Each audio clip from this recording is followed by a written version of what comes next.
ئەوانە کاسبکارانی هەولێر مۆڵن. دوکانەکانیان داخستووە و داوای گۆڕانکاری لە کارجێڕی بەڕێوەبردننی مۆڵەکەیان دەکەن. ئەو مدیر ئیدارەی کە هات ئێستا کە نیازی ئەوەی هەبوو هێوا شێواش چۆل بکە. ئەمن وەکو شخصی خۆم لەسەرێ هەموم بە چاوی خۆم دیتیا یەک چێژ دەوێن دوکاندارەکان هەموو لێرە ئاگاداری ئەوەینا کە دەیانویست ئەو دوکانە هێوا شێواش بمریتن. یعنی دوکاندار هەیە بە 7 دەفتەری دوکانی کڕیا ئێستا ویان لێکردێ دوکانەکان 20 وەرەقەی بکە. کاسبکارانی ئەم مۆڵە دەڵێن کار بۆ چۆڵکردن و جێهێشتنی شوێنەکەمان دەکرێتن و زیانێکی زۆرمان پێگەیشتووە. 5 دەفتەر زەرێن بەسەر دەستیوانە کردیا.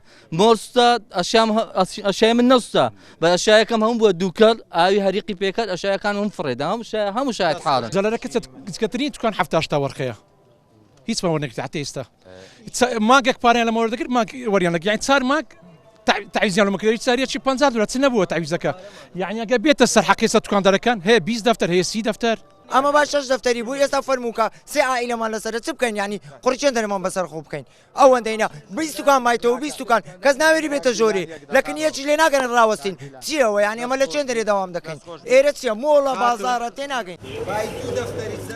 وەک کورسات نیوز هەوڵی زۆرماندا لایەنی پەیوەندداری مۆڵەکە قسەمان بۆ بکات لەبارەی کێشەی کاسبکارانی ئەم مۆڵە بەڵام ئامادە نەبوون. قارەمەند جەوهەر، کورسات نیوز هەولێر.